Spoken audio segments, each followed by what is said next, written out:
नमस्कार मित्रों, आज का टॉपिक है पर्यावरण बचाएं और बीमारियों से बचें। मिलते हैं एक छोटे से इंट्रो के बाद।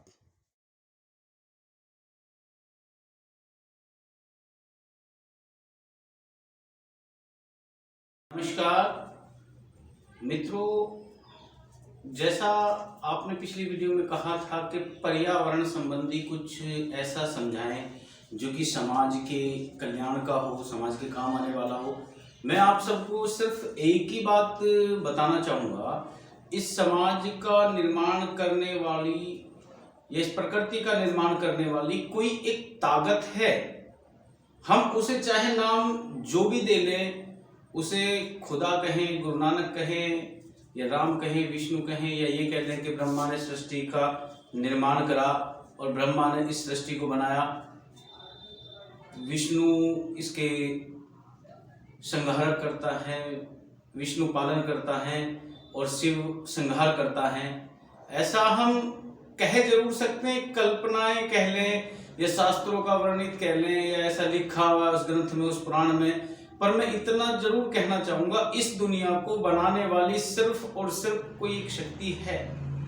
उस शक्ति ने जब इस दुनिया को बनाया तो उसमें तरह तरह के पेड़ पौधे, वृक्ष और ऐसा कह लें कि इंसान के या मनुष्य के जो उपयोग की वस्तुएं थी, वो मनुष्य को पैदा करने से पहले इस धरती पे मौजूद कर दी गई। इसमें तरह तरह के पेड़ पौधे, फूल, फल, मेवा, मिष्ठान, खाने पीने का भंडार, जैसे बादाम, काजू, जितने भी फल थे, फूल थे, मेवा थे, ये सब के सब इंसान के पैदा होने से पहले यहाँ निर्मित कर दिए गए।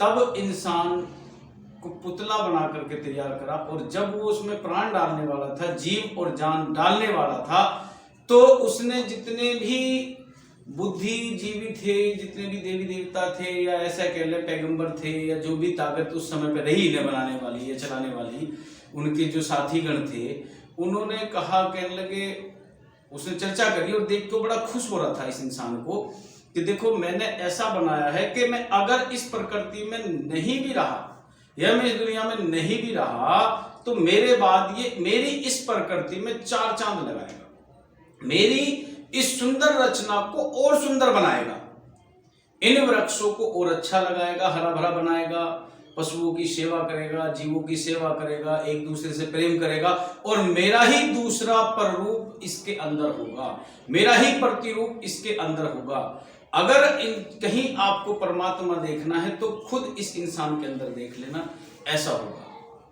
अब पर मुझे अगले ही पल उनके दिमाग में आया कि मुझे कहीं कोई ऐसा लग रहा है कि अगर ये इंसान कुछ गलत करने पर आ गया या किसी तरह से कोई हरकत या एक्टिविटीज के अंदर ऐसी हुई जो मेरे विरुद्ध हुई, उस समय पे ये मेरे बने बनाए खेल का विनाश करना शुरू कर देगा, इन वृक्षों को काट देगा, जगह जगह कंक्रीट के जंगल बना देगा, जाल बना देगा, ऊंची ऊंची बिल्डिंगें बनाएगा, इतना पोल्यूशन करेगा, नदियां खराब कर देगा, समुद्र खराब कर देगा, जीवों की हत्या करेगा, वायु प्रदूषण कर देगा। इतना इस दुनिया में जो मैंने स्वर्ग बनाया था, जो मैंने जन्नत बनाई थी, इसे जो अच्छा बनाया था, इसे इतना बुरा बना देगा, इतना बुरा बना देगा कि इसका खुद का जीवन जीना मुश्किल हो जाएगा और उसके बाद में खुद इतना परेशान हो जाएगा कि एक दिन ये घुट घुट के तरह तरह की बीमारियों से पीड़ित होकर मरने लगेगा, तड़प तड़प के मरने लगेगा और बख्शेगा ये मुझे भी नहीं। अगर मैं इस पृथ्वी पर कहीं बसा या कहीं मैं किसी मंदिर में जाके बैठ गया या मैं किसी स्थान पर रहा तो मुझे छोड़ेगा नहीं, उस दिन लठ लेके मेरे भी पीछे भाग लेगा और एक ही बात कहेगा कि मेरे साथ ऐसा क्यों हुआ। उस क्यों का जिम्मेदार गलतियां खुद करेगा और उस क्यों का जिम्मेदार मुझे ठहराएगा। अगर मेरा बेटा मर गया तो क्यों मरा, मेरी फैक्ट्री में नुकसान हुआ तो क्यों हुआ, मेरी संतान ऐसी निकली तो क्यों निकली, मैंने तो जीवन में कोई कर्म ऐसा नहीं करा था, मेरे खेत में पैदावार नहीं हुई तो क्यों नहीं हुई, मेरे खेत में बारिश की जगह ओले पड़े तो क्यों पड़े, मेरी फसल का नुकसान हुआ तो क्यों हुआ, मेरे खेत में मोटर अगर चोरी हो गया तो क्यों हो गया? मेरे पे लठ बजाता हुआ उसी मंदिर से, उसी स्थान से, वहीं से लठ बजाते हुए लेकर आएगा और उस नुकसान की भरपाई के लिए मुझे जिम्मेदार ठहराएगा। तो मुझे कोई कहीं ऐसी जगह बता दो जो मैं इस इंसान से बच सकूं। तो बुद्धिजीवी जो इकट्ठे थे वहां पे, जिन्होंने निर्माण करने में इस प्रकृति को सहयोग करा था, उन्होंने कहा, कहने लगे आप एक काम करिए, आप पेड़ों पर जाके छिप जाएं। किसी ने कहा कि मैं पेड़ों में तो बच जाऊंगा पर ये मुझे पेड़ों में भी ढूंढ लेगा। आप एक काम करें, हिमालय की कंदराओं में चले जाएं। कहने लगे एक दिन ऐसा आएगा ये एवरेस्ट पे चढ़ के कहेगा कि मेरे से ज्यादा ऊंचा दुनिया में कोई नहीं चढ़ सकता। किसी ने कहा कि आप समुद्र में चले जाएं, तलहटी में छिप जाएं जाके। ऐसी ऐसी पनडुब्बी और सबमरीन तैयार कर लेगा ये कि समुद्र का कोना कोना छान मारेगा और ये मुझे वहीं से पकड़ लाएगा। किसी ने कहा कि एक काम करें, आप चांद पर जाके छिप जाएं। कहला एक दिन ऐसा आएगा ये चांद पे भी पहुंच जाएगा, चांद पे से मुझे ढूंढ के लाएगा। मुझे तो कहीं ऐसी जगह बता दो जहां ये मुझे ना ढूंढ सके।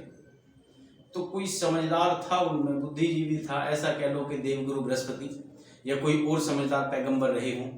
उन्होंने कहा, कहने लगे एक काम करो, आपने जो ये इंसान बनाया है, आप इस इंसान के अंदर छिप जाओ। तो वो खुदा कहीं बाहर नहीं बसता, वो बंदों के अंदर ही बसता। वो भगवान कहीं बाहर नहीं बसता, वो हम इंसानों के अंदर ही बसता है। माता शक्ति, पार्वती, शिव, विष्णु, गणेश, महेश, प्रकृति, ब्रह्मांड, जो भी कुछ है वो खुद इंसान के अंदर है। जितना ब्रह्मांड है ये सारा का सारा इस पिंड के अंदर समाया हुआ है। सिर्फ हमारे ज्ञान चक्षु खुलने की देर है। अगर हमें ये समझ में आने लगे कि ये सारा का सारा ब्रह्मांड खुद स्वयं मेरे अंदर है, तो शायद हमें सब कुछ अंदर ही मिल जाएगा।